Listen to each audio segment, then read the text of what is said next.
Introduction. The following video is fraught with minor errors, and I apologize for them. While my main intentions normally are historical, I was also trying to make use of several new video techniques. I can see where being able to focus in on various things in a video can be helpful in future productions. And I'm always looking for ways to make my own title page, as well as coordinating music and dialogue. Anyway, the gist is history. And the mistakes belong to only me.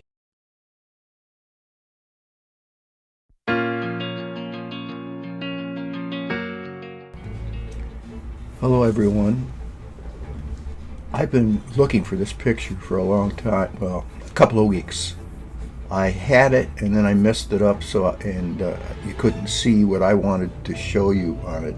I wanted to show you a lot of things, but you couldn't see everything as clearly as I wanted you to see them. I'd cut off the top part of the photograph, and that's part of what I wanted to show you when I do this video. This video was probably taken by a blimp, I'm guessing, not an airplane, but a blimp. And I can't remember who exactly I got this photograph from right at the moment. This photograph is taken, you may recognize it, this is Liberty Avenue here. And this was taken probably around 1937. That's a rough guess of mine. Maybe it was taken a little earlier than that. But as you can see over here is the old Vermilion Water Tower. And we had a lot more trees in the area, big trees along Liberty Avenue at the time. One of the things among the things that I want to point out is this house right here. It's on the corner of Washinton Street, and this is Washington Street, Washington and Liberty Avenue. The next door here, in this little building here, was what I would call the old blacksmith shop. This is Decker's, I believe it's Decker's livery stable. You can see the stable there. Next to that was Decker's home, or Becker's home. And this is what it may have been a Ford or Pontiac dealership at the time, that building there. It eventually burnt down. I have done a video of that fire that when it burnt down. Interesting in here, among the very interesting things, of course, the duplex on the corner right here you will recognize. Then Fred Fisher's home. I call it Fred Fisher's home, the ex-mayor's home.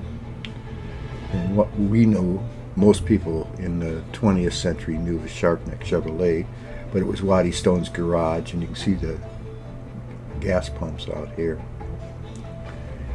Next to his was Bunny Bond's Liberty Cafe, Buddy Bond's house, an insurance agency. Then here on the corner was the lightkeeper's house. I don't think the lightkeeper was still in business at that point in time. But you can look back here, all of this area here, this whole area now, with the exception of this building on the corner, is the library. Occupies all that space now. I think the only homes left there are this one and this one, Glenn Fisley and Mike Greeney's house. And we go up Liberty Avenue here. On the corner, of course, was Engelbree's, which is the ice cream parlor today. And here, that was once Trenter's restaurant and bar. It later became, during the 20th century, it was the dairy bar. Now it's it was a country kitchen, and now it's the old Prague. And next to it was a house built back in there, in the White Inn and Rathbun's. Then on the corner, as we move up the street, the corner, and that is Hart's Drugstore. Back here, the Wagner Hotel. You can see the fish houses along the river. See the flagpole here. Over here, the Fisher Building. right here is the Fisher Building. This is the Erie County Bank here. Masonic Temple is here. I'm looking up the road here. This is part of the lumber company here. There's the top of the Maud Elton Hotel. Looking around to see what's still left here that I haven't looked at. Interesting enough, this house interests me, this house in the corner, and I'll tell you why. I have a photograph of the Able girls who lived across the street, probably about right here. And there's a picture of them sitting on along the walk north of the home. And in the background is a house on the other side of the street, and I could never figure out what that would have been, because there was no house. When I was a kid, there was no house right there. There was one back here, but not here on the corner. But it was that house. I don't know who owned it or who lived in it or anything, but that's what it was. And here became an area where George Roberts built his gas station over here. This, of course, is a telephone company. An interesting pic. And one of the things I really want to point out here is back here.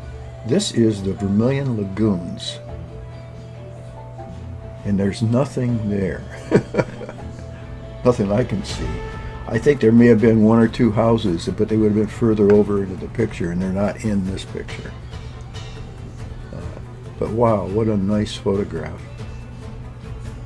There's a lot to look at.